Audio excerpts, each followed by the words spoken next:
What's up guys, my name's Brandon, and the iPhone X was perhaps Apple's most radical change to the iPhone ever when it launched back in 2017, and while its successors share a very similar design, is this still a phone to consider purchasing in 2020? And if you have one now, should you hold on to it or sell it while you can? Let's talk about it. So like I mentioned, the iPhone X was a massive leap forward for Apple in 2017. It was the first iPhone ever with an OLED screen, an edge-to-edge display. It was the first iPhone without a home button, and it was our introduction to Apple's take on facial recognition with Face ID. And while there was a lot to wrap our heads around while it was being shown on stage at the keynote for the very first time, that didn't slow anybody down at all from buying one. This thing sold out insanely quick, even with a starting price tag of $1,000. Another first for the iPhone and I believe any other flagship smartphone at the time. No phones ever started at $1,000. And just the screen alone was so enticing. So we have a 5.8-inch Super Retina OLED screen with a resolution of 1125 by 2436 and a pixel density of 458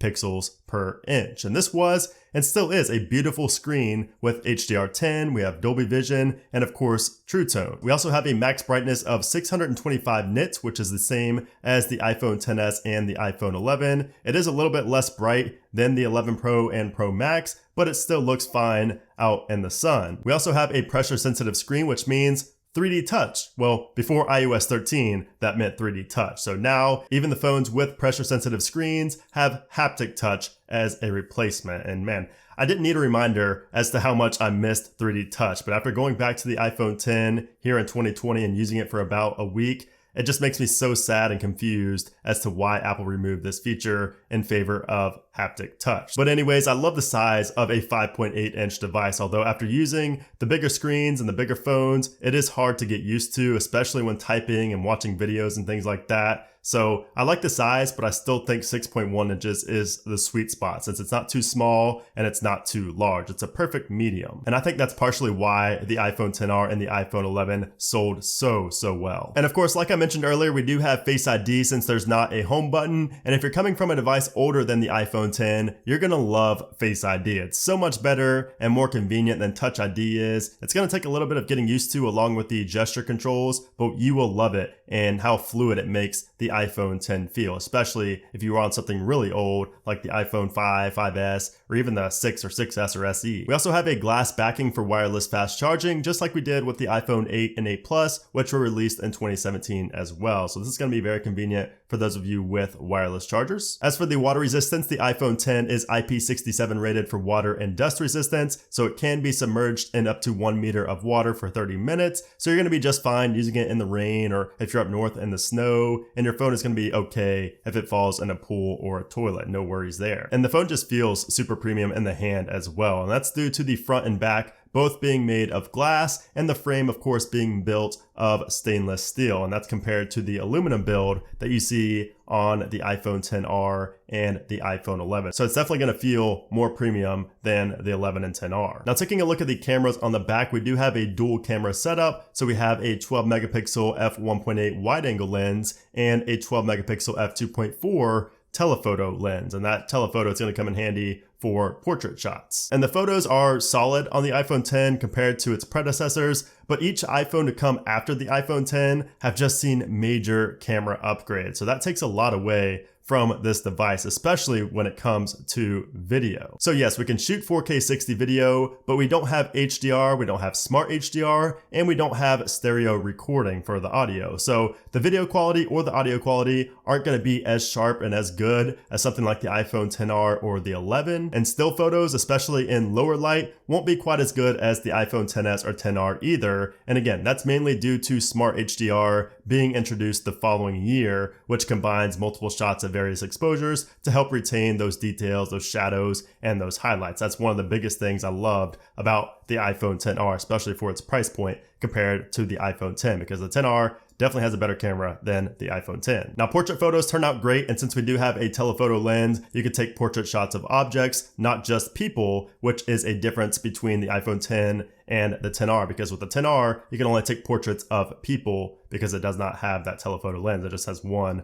wide angle lens. Now, as far as the front facing camera goes, this is a 7 megapixel camera and it takes decent selfies. I mean, nothing special. You're not going to get smart HDR or 4K video or anything like you see in the newer iPhones, but it's not bad. Portrait selfies are also just not the greatest. Apple has improved the portrait selfies a lot when it comes to edge detection especially, so that is something worth noting if you do take a lot of selfies. But if you don't use the front facing camera a lot, none of this is really going to matter much to you. But overall, the photos and the videos that the iPhone 10 produces are perfectly fine for your casual, everyday shooters. But if you like seeing better quality in both your photos and your videos, it may be worth looking at the newer models like the iPhone 10s, 10s Max, 10R, or any of the iPhone 11s. Now, inside the iPhone 10, we have Apple's A11 Bionic chip with 3 gigabytes of RAM. And this guy still performs very, very well on the latest iOS 13 version. I've been playing PUBG, Fortnite, a lot of Call of Duty Mobile, and a lot of other games over the past week or so, and I really never saw much lag or frame drops or anything like that in any of the applications that I've used, especially games. I never really noticed any lag or frame dropping, which is actually kind of surprising to me. The RAM management is also solid with 3 gigabytes of RAM, just like we saw with the iPhone 10R. I really only ran into app reloads with the big memory application like the games that I mentioned earlier, and unfortunately I did also notice more frequent reloads to the YouTube application than I expected, although that could be something to do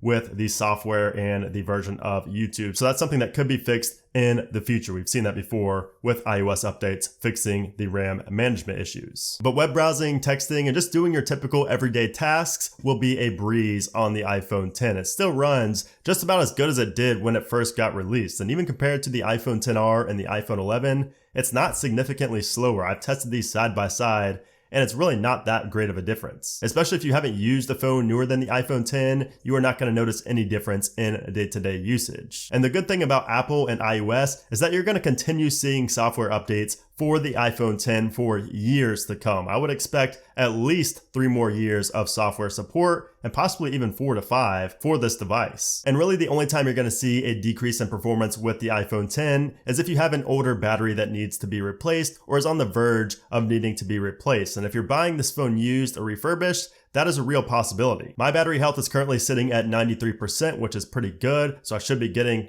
most of the life out of that battery. I usually get through about 3/4 of the day, a little bit over half of the day before needing to charge up. And that's because the battery inside is not the biggest. It's a 2716 milliamp hour battery. And once again, compared to the newer iPhones, this just doesn't compare. Even in my big battery test video, you could see how much the iPhone 10 struggles against its successors like the iPhone 10s, the 10R, and obviously the iPhone 11 and 11 Pro models. But still, the battery life is not terrible if you have a battery with more than, say, 85 to 90% of battery health. Now, if you want to replace the battery, that's going to cost you about $69 at an Apple store, or you can do it yourself for about $40. So now, let's discuss if it's worth buying an iPhone 10 in 2020, and if you have one now, should you continue holding on to it? So since the Apple Store does not sell the iPhone 10 new, you're likely going to be going the used or the refurbished route, and after looking on eBay and Facebook Marketplace, I see that the iPhone 10 is going for around $400 to $500, and for that price, I definitely do not think that this phone is worth buying unless an LCD display is just a huge